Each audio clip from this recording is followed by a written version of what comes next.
evening. Welcome to Community Update 313. I'm your host, Michelle White.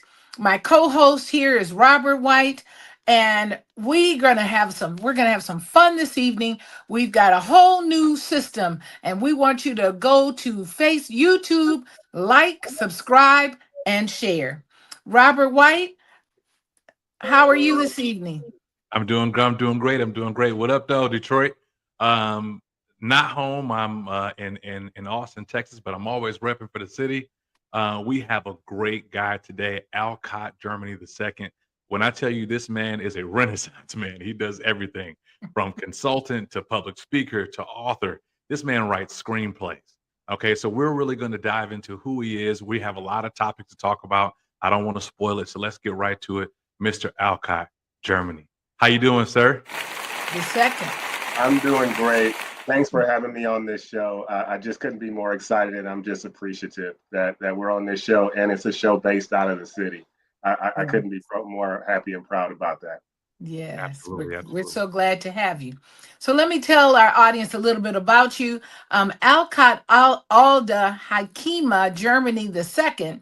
He's a proud Detroit native that brings over 2 decades of leadership experience uh, across diverse industries, including automotive, consumer products, telecommunications, and financial services.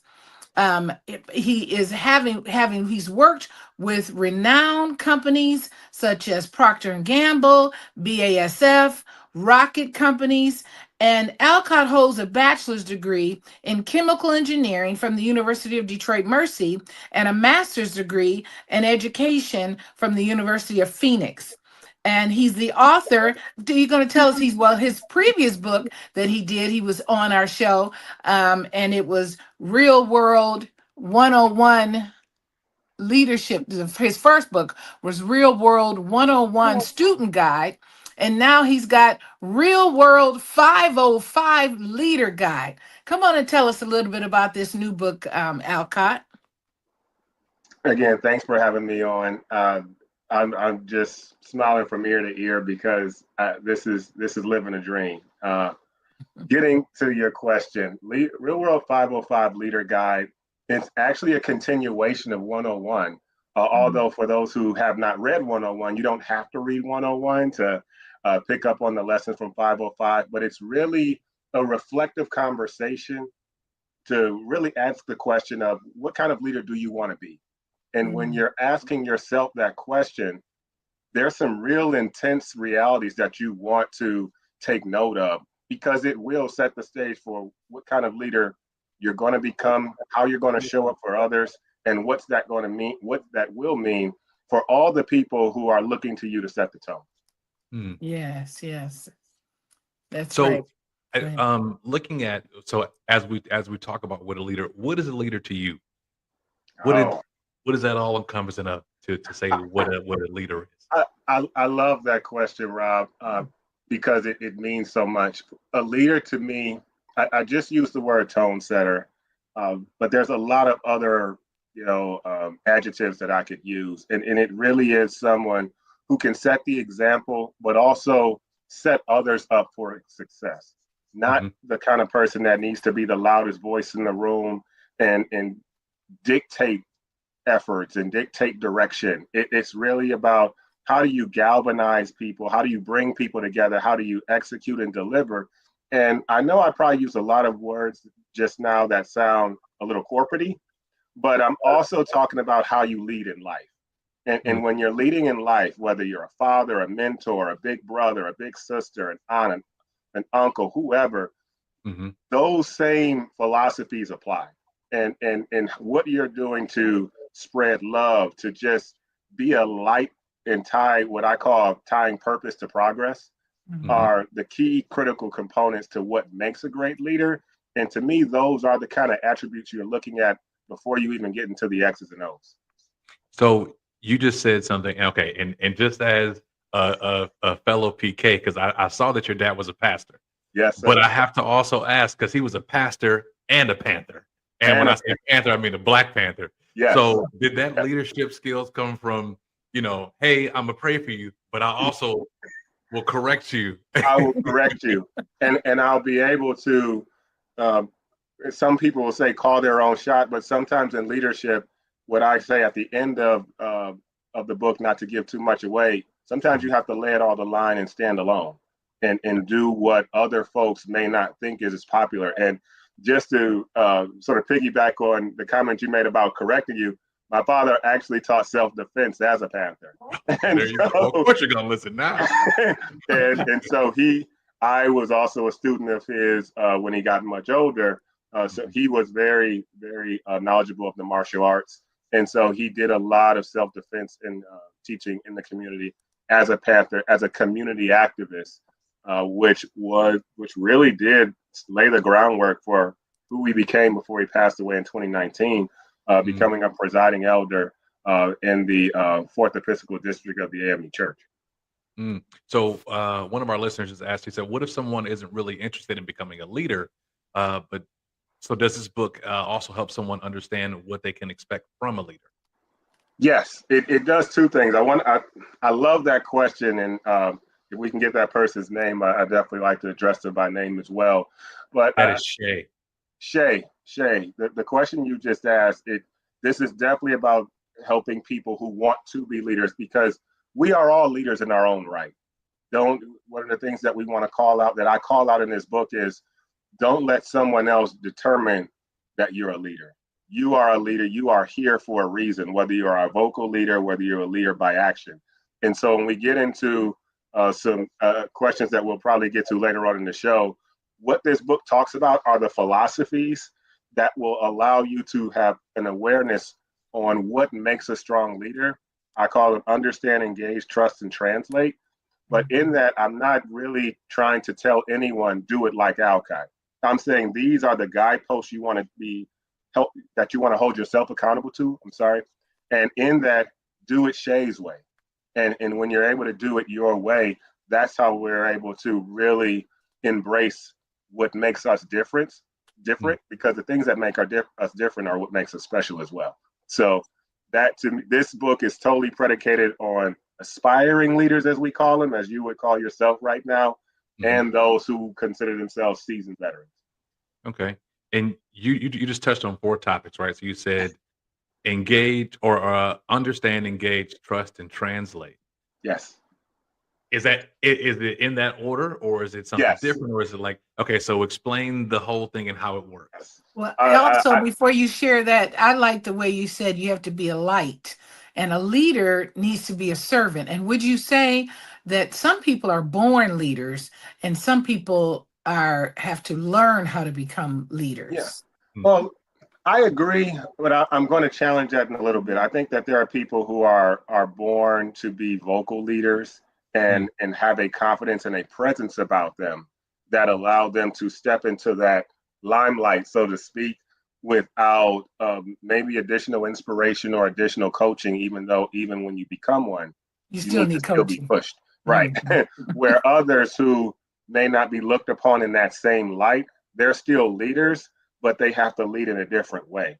I think some of the more inspirational leaders in my career and in my life were not strong vocal leaders. My father was a strong vocal leader.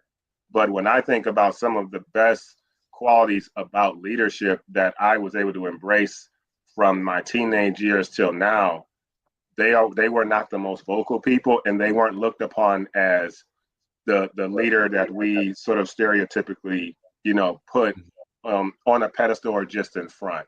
And it's just an appreciation that I have for those kind of individuals as well. Getting back to your question, Rob, I did deliberately write these 4 philosophies in that order because they are building blocks one to another. Understand, we know what the term means if you look it up in the dictionary. But when looking at it from a leadership standpoint, it's not about understanding just what's around you or who you're impacting. It's understanding yourself. Understand who you are and what that means. Because we'll say, well, I just want to do me. Okay, I love that. What does that mean? And what does that mean? And another thing that I start off with is called the jerk boss section, and I love that section in the book, the jerk boss. that was actually, and I don't know if she knows this. That was inspired by my wife because she knew I was writing this book, and she said, "You know what?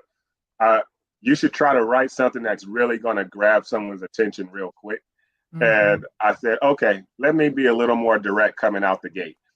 And so the boss spectrum is all about understanding that we all have a little bit of jerk in us, and Mm-hmm. it's a matter of really establishing for ourselves who do we want to be to lift ourselves and others up. And so understanding really leads us to the question I write towards the end of that first chapter, which is why lead and why you? Because if you can't answer those two questions, you're going to immediately step into an octagon where other people are going to dictate the kind of leader you become. And before you know it, you'll no longer recognize yourself. And so having that understanding is key. Engage is more about that recipe of standing in front of your team and being the one that holds yourself accountable to how your team responds to any type of challenge, even celebrating success. I have this one excerpt in there called Stand in Front but Not in the Way.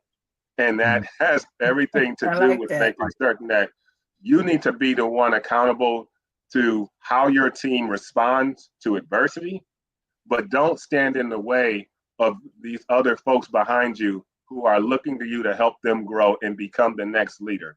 And that to me gets back to your original question of what makes it. That's that tone setting chapter. Mm-hmm. Trust, trust has everything to do with creating and building that glue.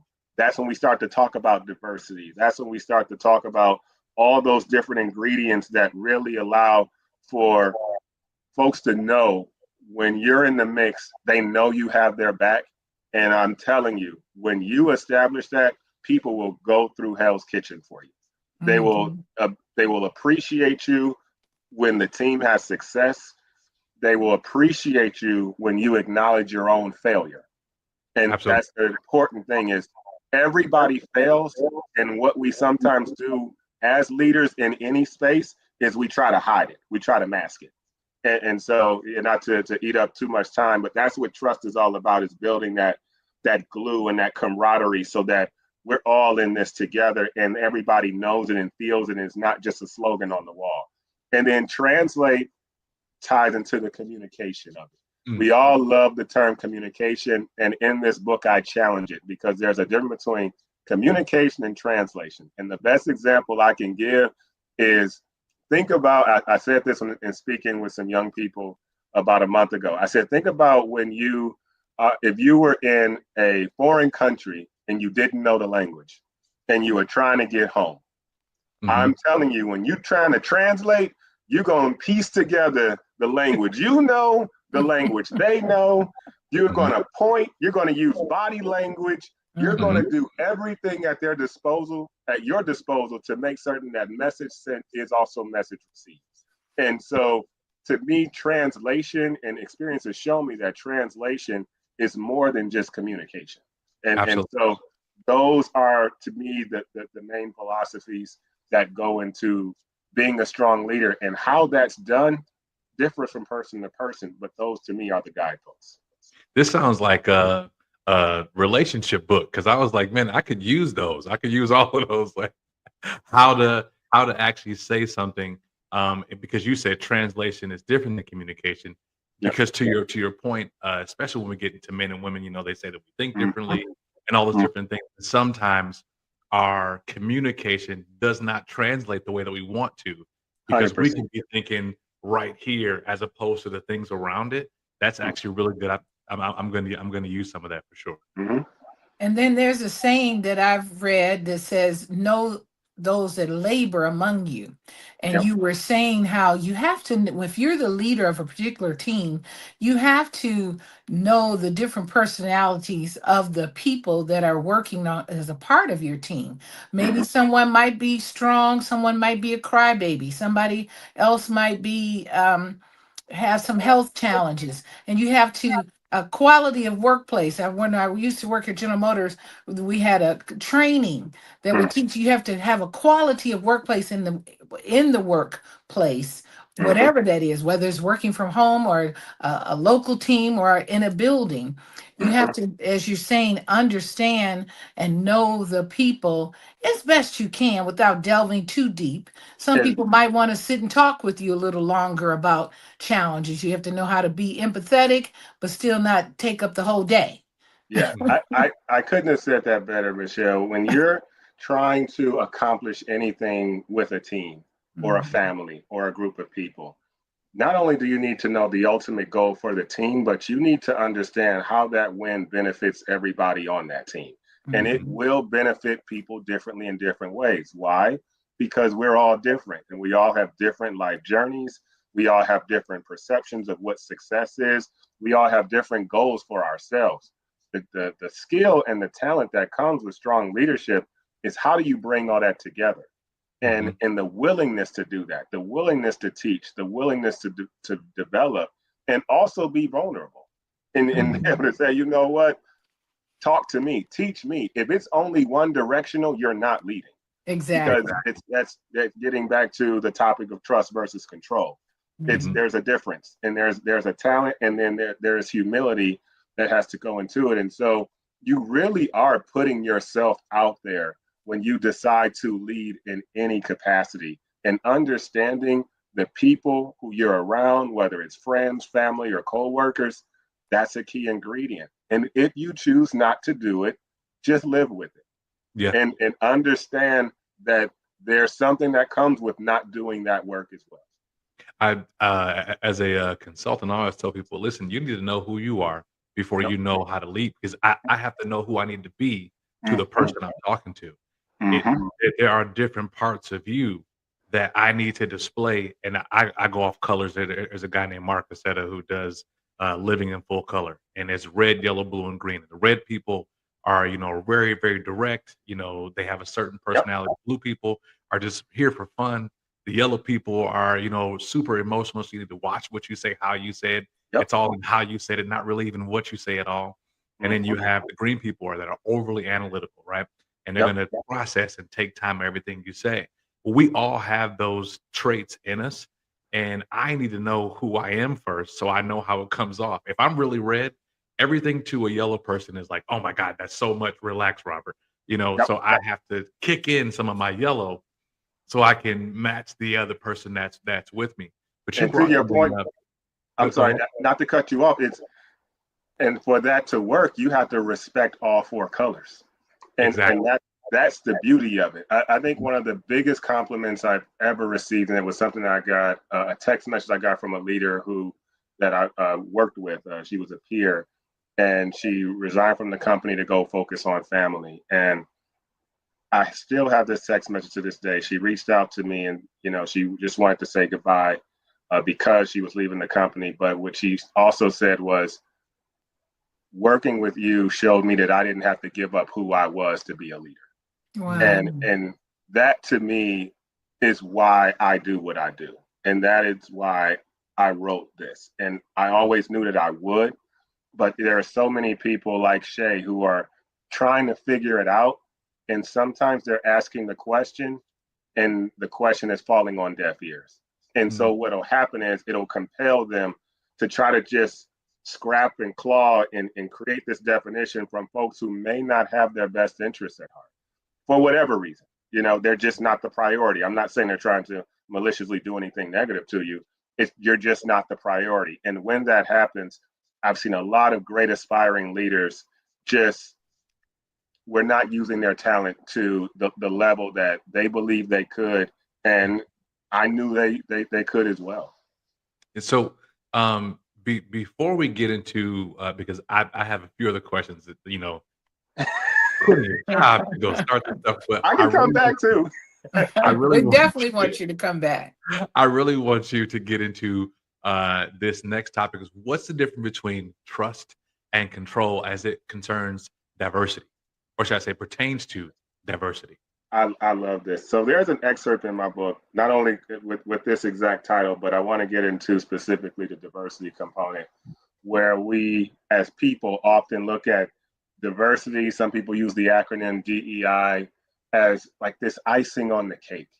And let's understand, if you value diversity as it pertains to leadership, it's not icing, it's the ingredient in the cake. It's a part of the batter. And so when we talk about trust versus control, control is saying, especially when it comes to leadership and diversity, I have the answer. I have people like me in the room to support my mindset. And we're going to move together collectively in unison because we're all thinking the same. When you really start looking at the data, those are a lot of those companies don't fare well in the long run, especially when you're trying to innovate in this world that is totally, in a lot of ways, driven by technology. So when you start to look at trust, you're putting, especially as it pertains to diversity, you're bringing in non-like-minded people to challenge your thinking and who also don't look at like you. Now, help me understand what it means for people. It's not about a quota system. I'm very passionate about this topic. When we start talking about multiple cultures represented in a room, it has to do with the fact that in their culture, regardless of who they are, I'm an African American, a white American versus someone who's of Indian or Spanish descent or Mexican descent, their life journey has allowed them to look at problems differently. When you have multiple people in the room who can look at problems differently, that's when you get the best stuff.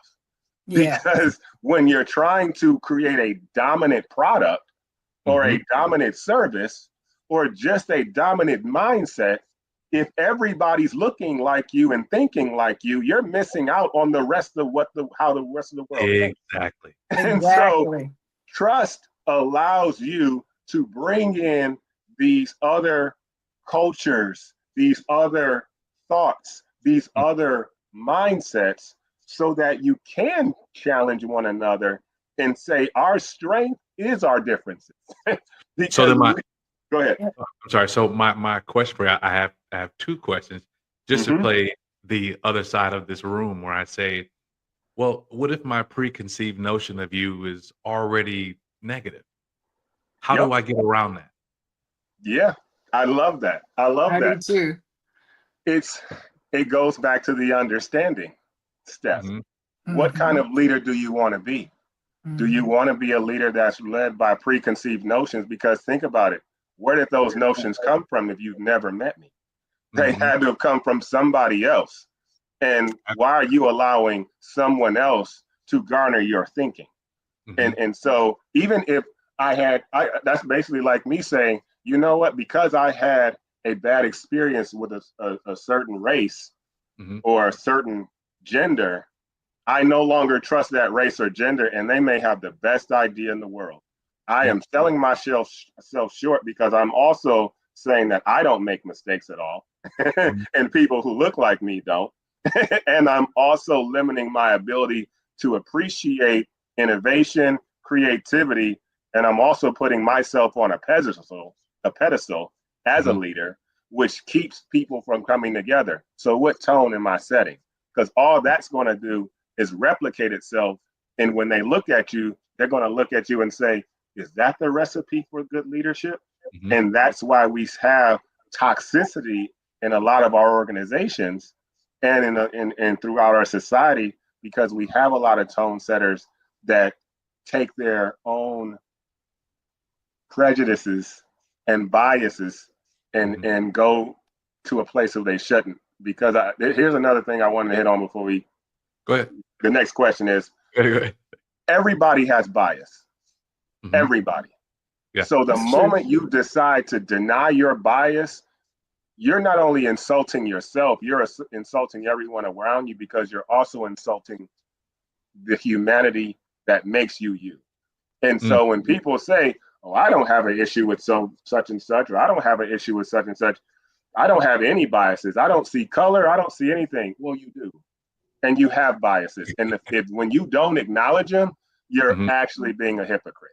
And so what you want to do as a leader is embrace the fact that you have biases and you're willing to be challenged on So one of the things that I feel like I've seen this, and I've been privileged enough to be in multiple rooms, and I always tell people I grew up on both sides of the track, right? it. I got the hood, and I also got the suburbs, right? Yep. So when you have both of those, I've seen this thing where it is called diversity, but there's no actual diversity speaking for the table. They just allow you to sit at the table, but they don't give you a microphone, which I Mhm. think is a lot different, because to me, that's diversity. There's a voice for you to represent you at the table to help make decisions. So, what do you say to the person that says, well, this is a little bit, I guess, politically incorrect, so I won't say that, but I'll say too many coaches, not enough players, Yeah. right? And so they go, you know what? Well, we don't need a whole bunch of coaches. We just need you to play your role and be Yep. quiet. So, what do you And Well, say? I think that some of that is when we have these cultural diversity workshops and all of that, it's imperative that we learn to understand the differences in our cultures. An mhm. Indian has certain cultures that a black person or a brown person doesn't have. And we have to learn to understand there are some cultures within the Caucasian community that black people don't have. For instance, they can cuss out their kids. Black people, that's a no-no. You know, there's some cultures where they don't really deal with women a Yeah. lot. Yeah. But when you learn to understand that and know the gift that you have and know how to balance that with the culture that you're working with, you will be more effective. I Yes. used to have Chaldeans don't necessarily do a lot of business with women, and particularly women of color. Some of my best clients were of that descent because I learned how to balance it. And that's important within the workplace. And the word term I was trying to think of is quality of work life. And Yep. part of having quality of work life, a person of color might come in a little late. Now, that's not a good thing, but don't beat them down because that's a part of their culture. That's not a good thing. But that CP time is real. I'm not saying Okay, that so they have to work on let me that. say that I also don't agree with that. I Uh, think that, I Yeah. mean, not It's a that reality, know that though. it happens, but I think that is a part of the preconceived notion It that we is. see Correct. that rhetoric, 'cause that's not everybody.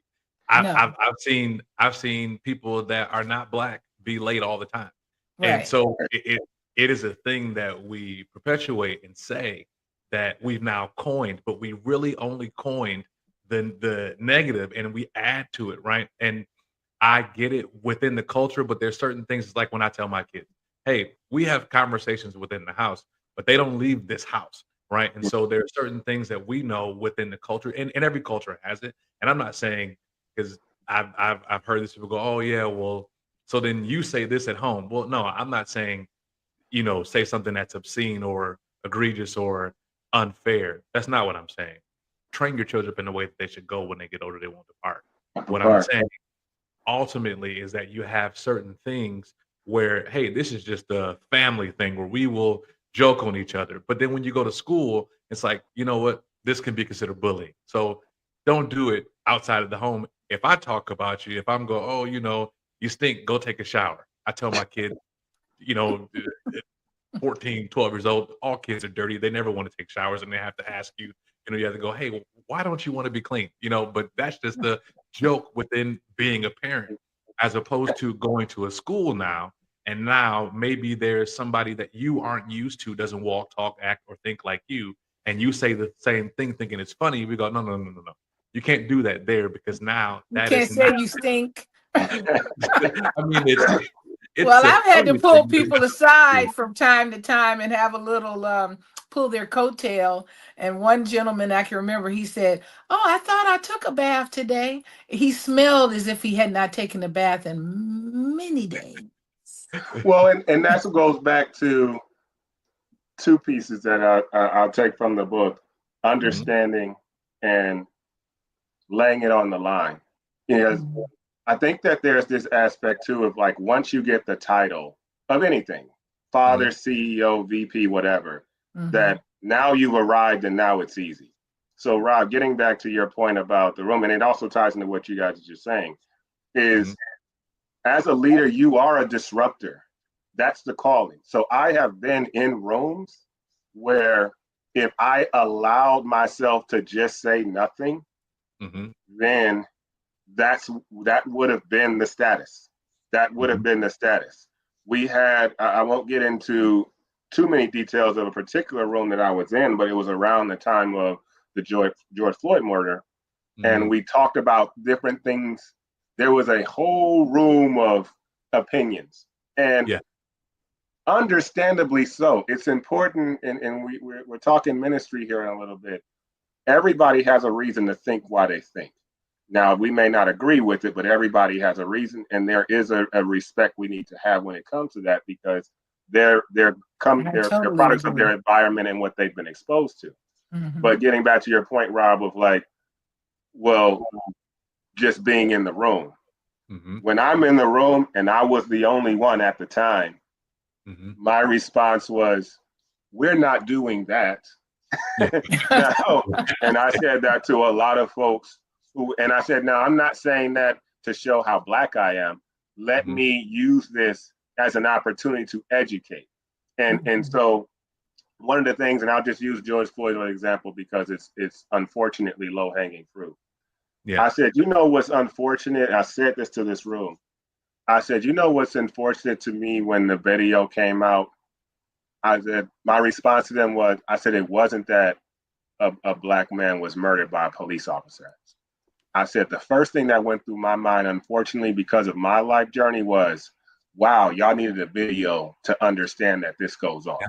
I said, and so in that point, what the point I want to make in that, Rob, is they were not going to make room for me to speak.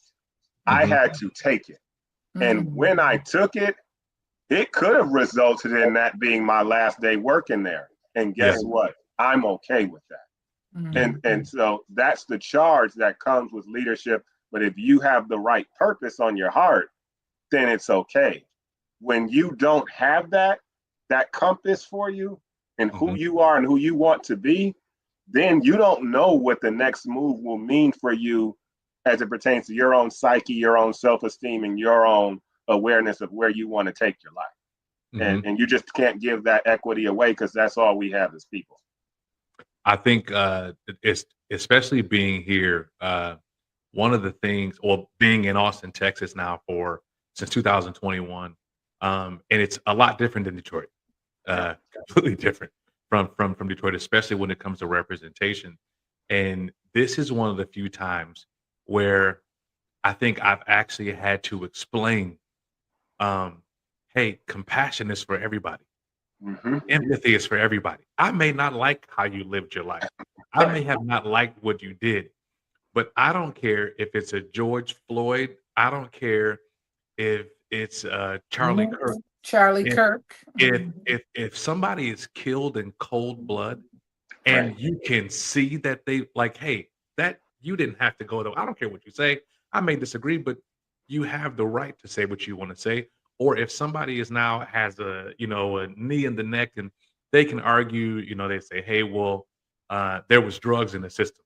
So it doesn't mean that he's supposed to die. And, cops do. I'm not saying all cops, but a lot of times we see in a lot of urban areas where they will, fudge the game a little bit and say, oh, well, there were drugs, and they drop a thing of coke somewhere. It's like, okay, well, don't what did they say? Dave Chappelle, they sprinkle some crack on him and go, well, he was a drug addict. Wait, well, what about the young man that just got hung on a tree at the Delta University, Mississippi?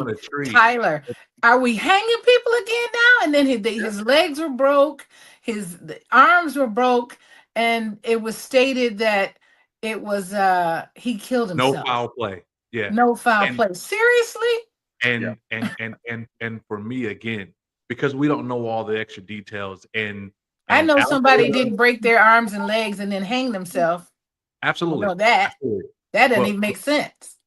What I will say is that algorithm and media are a real thing. Whatever you look up most, you will find the most, right? And so when you're in there, I've had friends on both sides that are like, hey, all I saw was great things. And somebody goes, all I saw was bad things. Right. And they kind of fit the narrative of whoever it is. But at the end of the day, the same way that we look at one person, I got to give that same grace to the next person and go, hey, Should they have died for that though? Yep. The Yeah, I thought answer that was should. horrible that the man was shot in the neck, and I saw a picture of it. And I've seen a lot of people that love what he was saying, even people of color, that and particularly Christian people that loved all that he was stating. And on the other side, you saw a lot of what he was stating that people were very upset. And how can I have sympathy? I'm sorry he died, but oh well. So I'm you see both sides of it. Yes. Agree I'm with that. smiling a little bit because we're also talking a little bit about 101 in this Mhm. Uh-huh. and in 101, the big focus here is about educating yourself. And Mhm. what I have learned in my research and what I share a lot with young people is the only thing that has changed in human behavior is technology. We now, at the click of the button, can see love and hatred in every corner of the world, which wasn't the capability And it in was hundreds of always there. We can just see right. it now. It was Exactly. always there. And so I don't want to sound callous, but I will say that when I do hear news of different kinds of heinous crimes and things of that nature, I can't get surprised because read anything, do your research, read, read your Bible, read whatever. You will see that this world is also just as much filled with hatred as it is with love.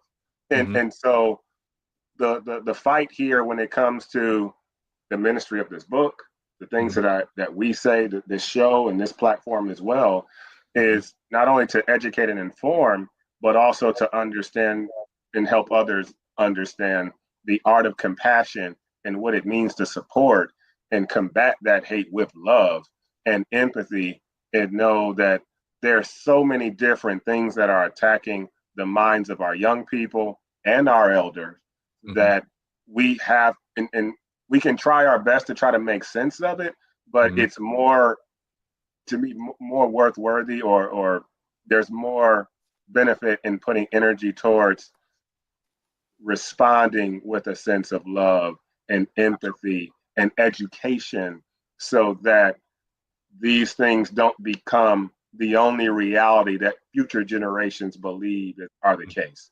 And right now, that is the fight. And we're next up, in my opinion. It's what are we doing to expose the fact that hatred will try to have its day, but as Bob Marley would say, what better way to, hate doesn't take a day off, why should I? And so that is how we combat it. We combat it with informing ourselves that that's a part of the fight, unfortunately, and that we can combat that by showing love, empathy, and support and challenging our laws when we think that they're not where they need to be in support of the society we're in. So And I think, is that what made you write the book? Because I've also heard that you decided to, leave your job, but you also thought about quitting before that. Is that Yeah, what led to that? Because somewhere along you said, well, you didn't even want to be an author. And I yeah. go, not with all the skill and knowledge that and you your book is wonderful, have. Thank you. both of Thank them. you. So it's a great question, Rob. So I talk a little bit about that in the 505 preface. Um, Mhm. so when I wrote 101, which is the student guide, was all about how to use education to enhance your power of choice. That was inspired by young adults I was talking with and saying, hey, we're talking about students who really weren't considered model students, but they were Mhm. so engaged when we started to talk through the connections between what they see in life and the subjects they were being asked to learn.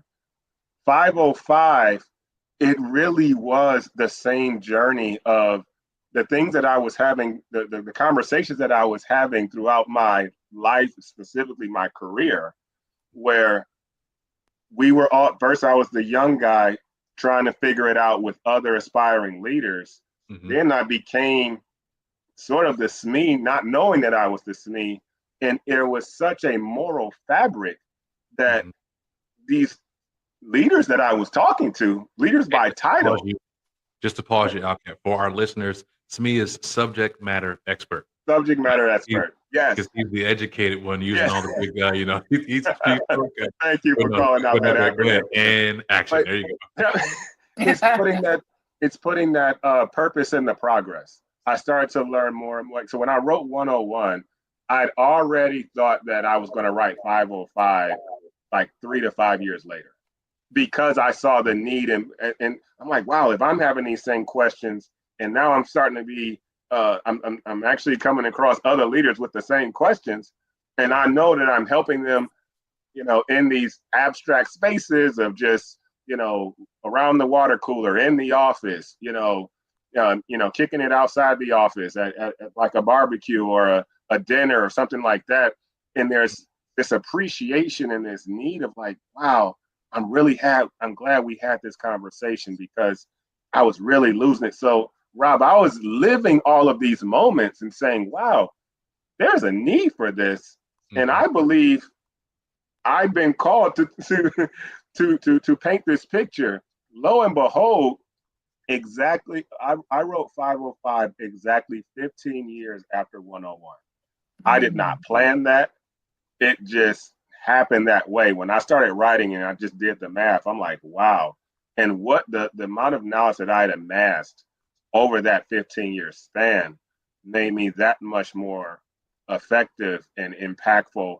And I've affected so many lives in my career. And I'm like, I got to get this out. I just feel like I'm not being who I am if I don't. And that's really what. Was it like fire shut up in your bones? It was.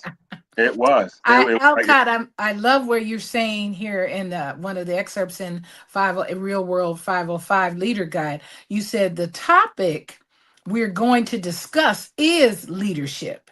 Whether for yourself or for others, leadership is an unavoidable responsibility we all must deal with, no matter the personality type. We must deal with it, no matter the personality type.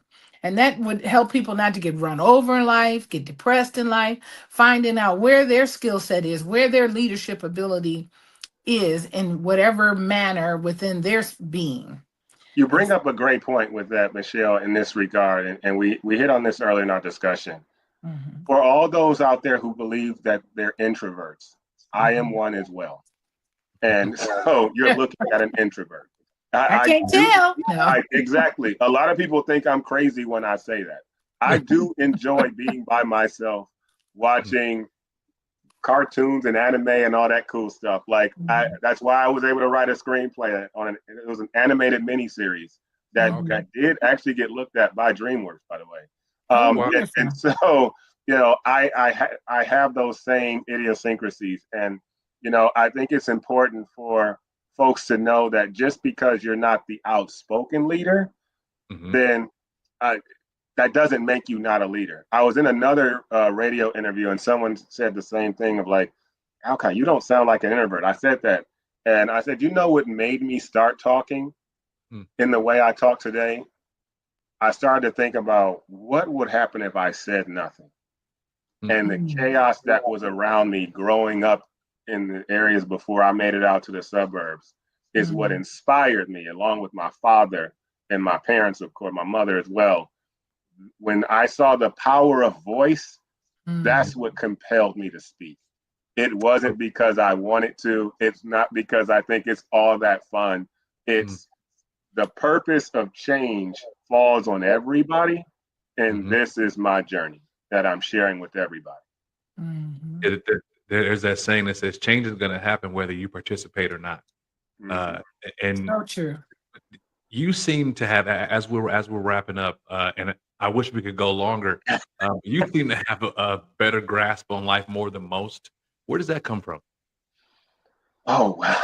Thank you. Great question. It starts with my parents, and what they've done for me. My father did pass away in 2019, and he was I call him the blueprint, the Renaissance, the original Renaissance man. My mother, she taught me how to use my heart, and my dad taught me how to use my head, but more so than anything else, Rob, my faith.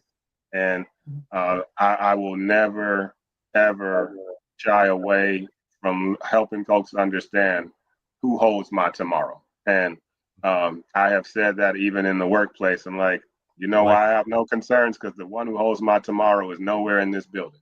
I said, so I think That really is to me the foundation. And I also empathize with folks who were not exposed to those same ingredients. And I think that when you do have the fortune, are fortunate enough to have that in your life from the moment you were born, you also have a charge to share that because the Lord comes to you in more than just one way.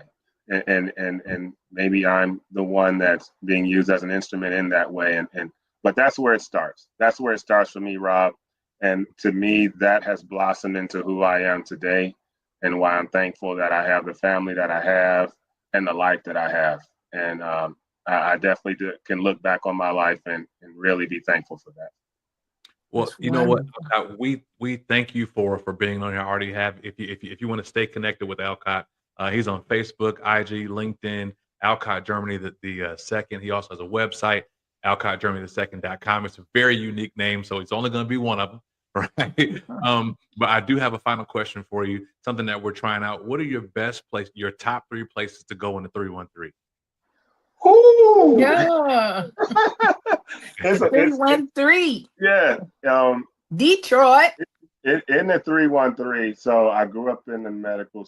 Look, I'm a homebody, so I love being. I'm going over my cousins and my brother's house. That's Okay. really my favorite spots. But if you want to talk about, I think that downtown Detroit, I would put up against any city in the country, and I've been to Agreed. most. So that's definitely a spot. In the 313, man. I mean, there's so many other spots on the east side and west side, but that's probably where I would just say that I love being around my family. Downtown is awesome, but I don't want to diminish the fact that, get to know your neighborhoods, get to know your communities, get to know your local bookstores. Those to me are awesome places to go as well. I wish I can give you some fancy clubs and all that kind of stuff. You get out there, you'll know. Now, give me the No, good bookstore. I'm not gonna put them out there like that. Go to Page's bookstore on Evergreen and Grand River. I like it. Yeah, do something like that, and you'll see that there's a lot of community energy out there that's all filled with positivity and love. That's where I like to be. I'm either at home with family, or I'm in the community just having a good time, or of course downtown. I love it. I love it. Well, Alcott, like I said, thank you so much for being on. We have to have you back on whenever we have Yes. time and availability, I so we can't can wait. finish this after I read the book. I'm You got gonna anything mail to it to say? you. And go ahead and go out and get Alcott Germany the second book. This was his showing of this book, Real World 505 Leader Guide. Go get your copy today. All right, you all. Well, thank you for being with us again. This is Rob and Michelle on Community Update. Alcott, thank you for being here, man. Have a good one. Thank you. Thank Appreciate you. y'all. Later. Have a good night.